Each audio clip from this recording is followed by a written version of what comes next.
The first round of the 2024 NBA draft is in the books, and I think there are some pretty clear winners and losers. There was less trade activity than everyone was expecting, so in a lot of instances, teams were keeping their picks and making selections. Now, again, today we're going to talk about what teams hit the marks and are improving their situation for next year, and which teams kind of went off the rails a little bit. So stay tuned, we're going to discuss that next.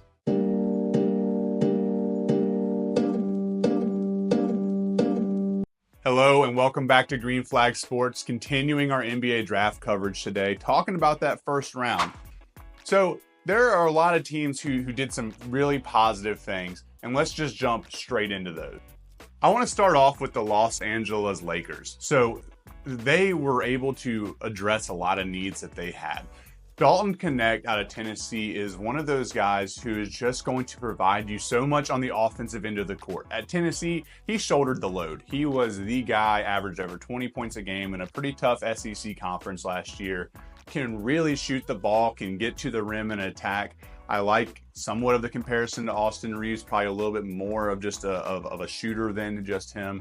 But he's going to provide more spacing to that offense that desperately needs it. LeBron and Edey need to surround themselves with shooters. The Lakers did just that. Knecht slipped a little bit. He was projected to go significantly earlier, and I think that the Lakers jumping on that just solves so many needs and puts them in a position to be more efficient on offense, to have that rotation expanded a little bit, and have guys that they can trust on the court to provide offense and take some of that load that LeBron and AD shoulder constantly. Next, I want to mention the Bulls. So the Bulls are in a similar boat. They took advantage of a guy falling to them in the draft. Buzelis is a really skilled big who can do so much on the court. He can, a developing shot, but I think that the mechanics are there overall. He can really attack the rim. He's very athletic around the rim, can finish over or around people. But what I like most about him coming into this Chicago Bulls team is that he is going to be able to kind of handle some of that primary ball handling duties at times. He can snag a rebound, get out in transition and make the right read, find someone who's open, take some of that pressure off of Levine, off of, if Lonzo Ball comes back. It's going to be fantastic for him. A great situation to land in, especially after slipping a little bit. It's a pick that fits their offense, is going to grow with them as they kind of have to decide some new directions for the franchise. Overall, absolutely love the pick. And now the last real winner that I wanted just to highlight, because it kind of blew me away a little bit, is the Minnesota Timberwolves. So they were able to come in and get Rob Dillingham, who went number 8 overall to the Spurs. And the package that they put together for him was, a little underwhelming for me. I think, they gave away a 2030 unprotected first round pick and a 2031 protected swap. So I just don't get it if you're the Spurs. You had 2 top 10 picks. I feel like maybe it's a cap decision, but for you to be able to come in as Minnesota, get a guy who's going to help you on offense and provide some more dynamicism to what you're doing and pair well with Anthony Edwards and some of the other defensive guys you have on that team, I think it's a huge win. You're able to climb into the lottery pretty highly at that, inside the top 10, and not give up all that much. It's a really, really awesome move that they were able to orchestrate, and I just don't understand what the Spurs were trying to accomplish with that move. Now, some other picks that I like, but I don't want to spend a ton of time on.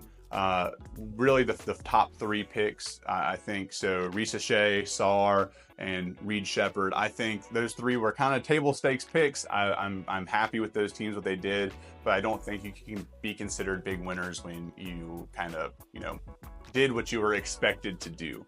I also like the Jared McCain pick. I think there's a lot of upside there. Topic going to the Thunder is also a really solid type of addition for a team that's looking to replace the offense of a Josh Giddey, while still adding the defense of what they brought in from the Bulls. So I think that it's just overall, those are just some good picks that I like. Don't want to spend a ton of time there. Now let's move the coin to who I think are the losers of this draft. And I say losers loosely because I don't necessarily think that these are surefire, horrible picks, but they're picks that leave me with question marks. So we're going to talk now about teams that I just think really didn't capitalize on the options or opportunities they had in the 2024 draft. Now, to me, I have to start this off with Zach Edey going at number 9 to the Grizzlies. It's a massive reach. I think people get caught up in the hype and the storylines, and it is an amazing story. But Zach Edey is going to struggle so much playing defense at an NBA level. You'll see in some of these clips that I'm going to play as I'm talking, they had him playing pick and roll defense in a way that might work in college. He is just in a pure drop coverage. He is backing away from the screen, letting the guard play 2-on-1 on the top and in perimeter. And, you know, it worked because in college, guys can't hit the mid-range jump shot off a pull-up that consistently.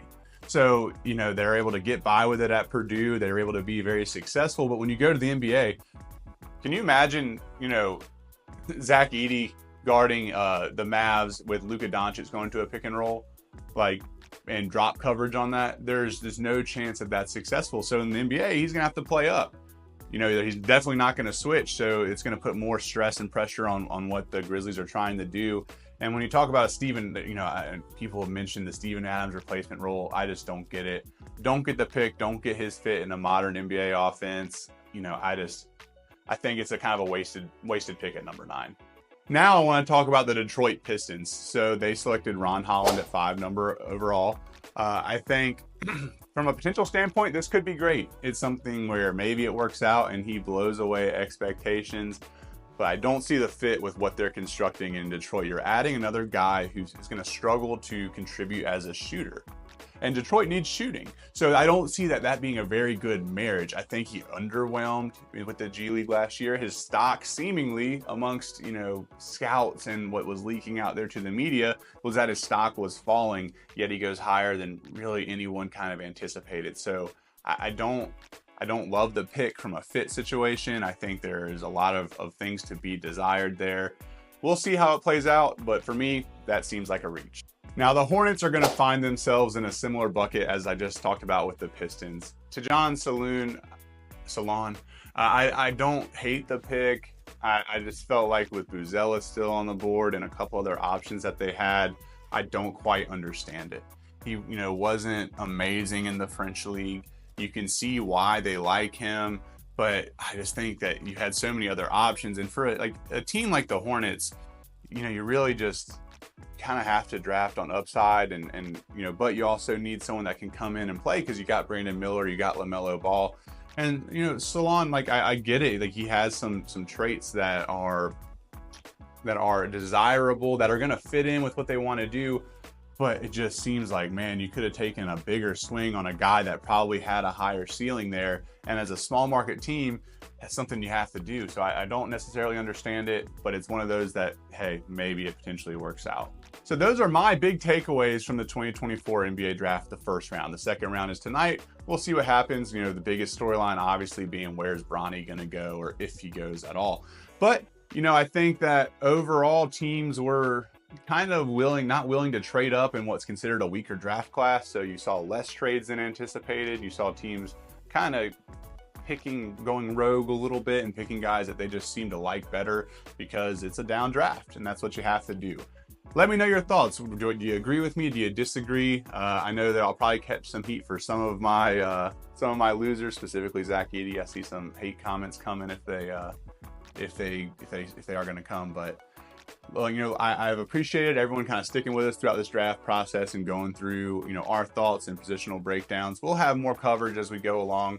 But thank you so much for being here, for watching the video. If you got anything from it, please, you know, subscribe to the channel, join the community. We're growing here.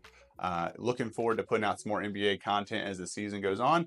So I'll see you on the next one.